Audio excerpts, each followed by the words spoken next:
The biggest trap that I see beginner soloists fall into is learning one pentatonic shape and never leaving it. Just noodling up and down playing the same old licks.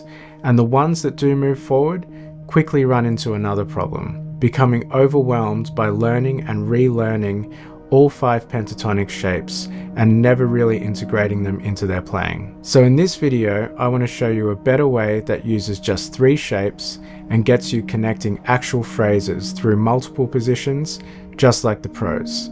You don't need all 5 shapes, you just need 3. Let's get into it.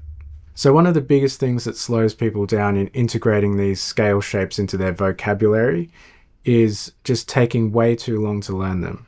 There's only 2 notes in each position on each string. You should just learn it once and then be done with it. So the first pentatonic scale position that you should know is the one that everyone knows. And in A minor, that's going to be on the 5th fret. So here's the quick way to learn it. On the 5th fret, every string is going to be the first finger like this. The other note on each string is either the 8th fret, which is going to be the pinky, or the 7th fret, which is going to be the 3rd finger. So the ones with the 8th fret, the 6th string, the 1st string, and the 2nd string.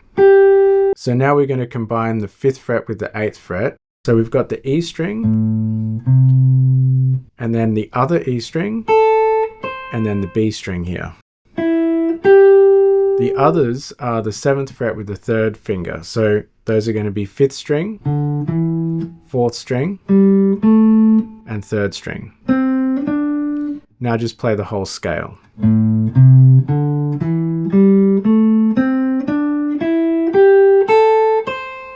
To really get to know a scale shape like that, what you need to do is start mixing up the notes. You can do this with patterns, like you can come up with a pattern and put that through the whole scale like this.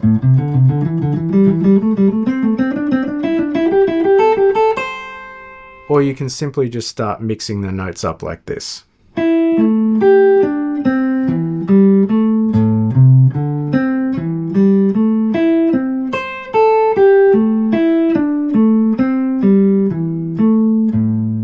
So the next position we're going to learn is the one behind that position. And the good thing about that is we already know half of the notes, because before we had 1st finger on the 5th fret.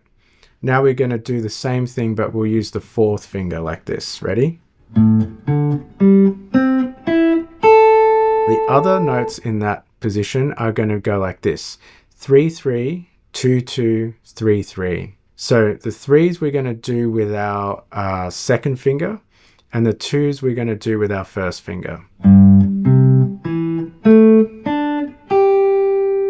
We're going to change the fingering in a second, but for now, let's just keep it with the fingering we just did.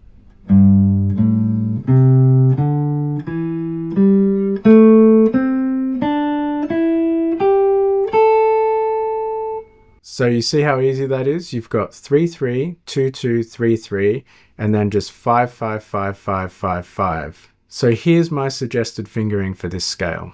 You go like this: 1st finger, 3rd finger, 1st finger, then 4th finger. So this allows you to kind of pivot and then reach back onto that 2nd fret with the 1st finger like this. So we'll do that bit of the scale again.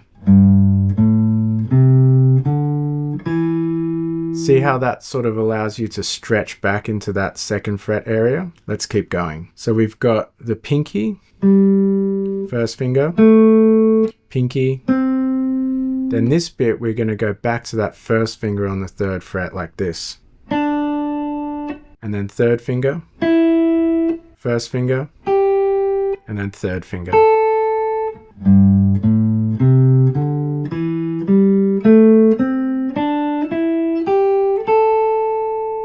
It's always good to play these things backwards as well.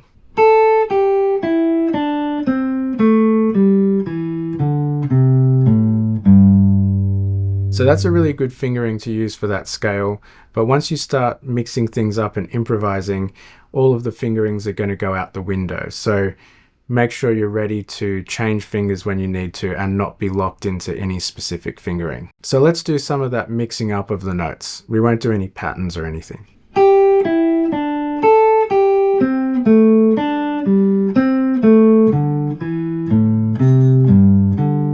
So normally if I was teaching this in a one-on-one lesson, I wouldn't be going anywhere near as fast. It would probably take multiple lessons to get through it all.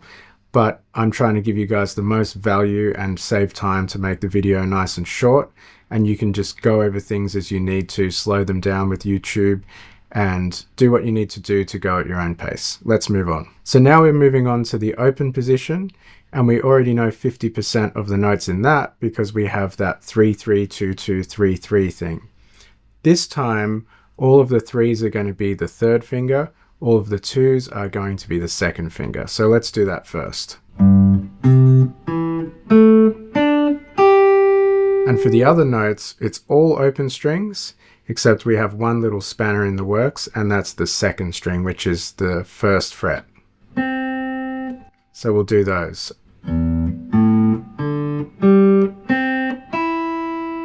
And now let's put it all together.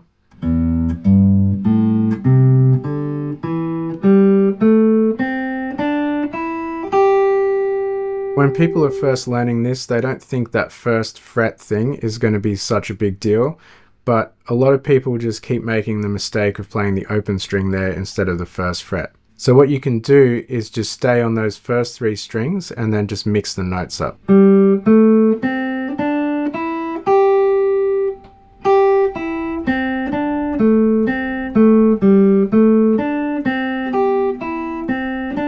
the previous video, which you can check out up here, I introduced a concept for soloing with just 4 notes that helps you to avoid the trap of just running the scales up and down. So we're going to explore some of those concepts now. So what we're going to do is take 4 notes from each of those positions and play a little bit in each area. So we're not yet connecting anything. We're just sort of playing in one area and then another and another.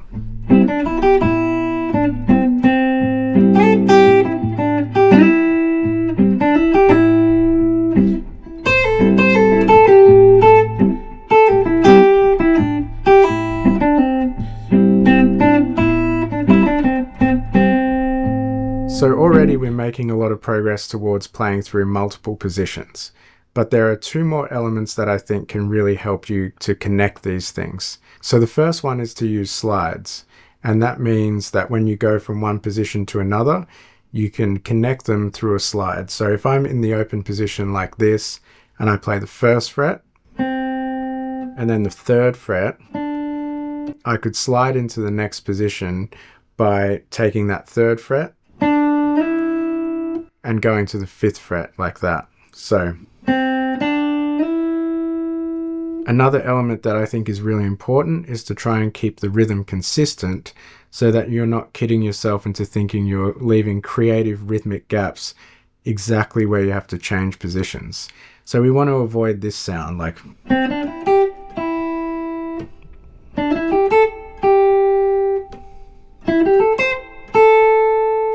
So you can see in that example, I sort of played something here, I leave some rhythmic space, and then I go to the next one and I leave rhythmic space, and then, so all the gaps seem to be happening conveniently where it's difficult to transition. But the best way that I think that you can practice this is to use those slides and then just make all the rhythms the same.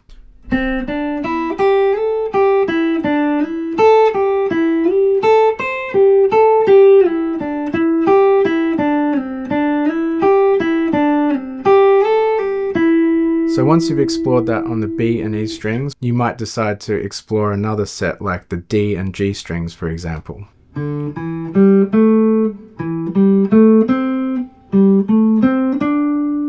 then improvise with that part of the position using those slides and keeping the rhythm the same.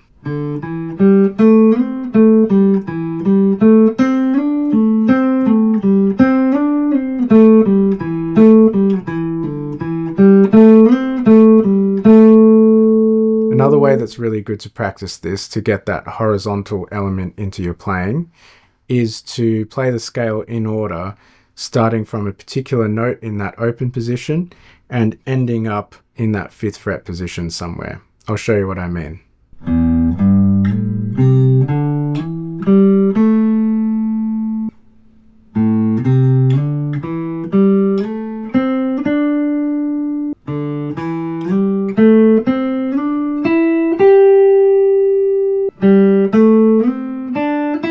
course you can do those backwards as well.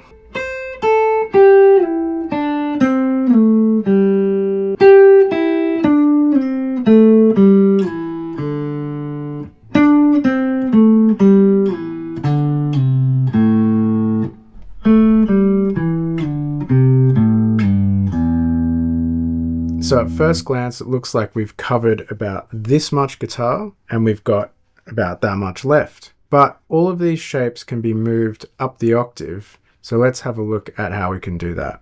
If you find the second dot and then I just go past the 12th fret and then I find the second dot past there, I can just put that scale there, which is the 17th fret.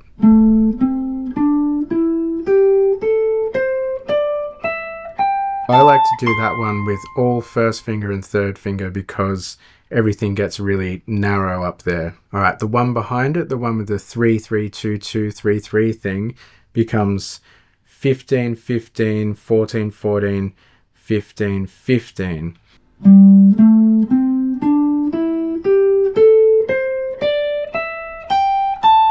And again, I played that shape with just the first and third fingers.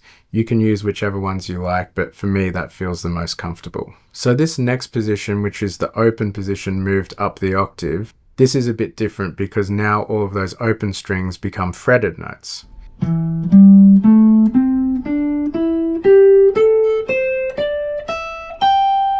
Now when we look at the guitar neck and see which notes we're missing, there's only a couple of missing on this side. And on this side, we really only have a few notes missing. We've actually only got 6 notes that we haven't played.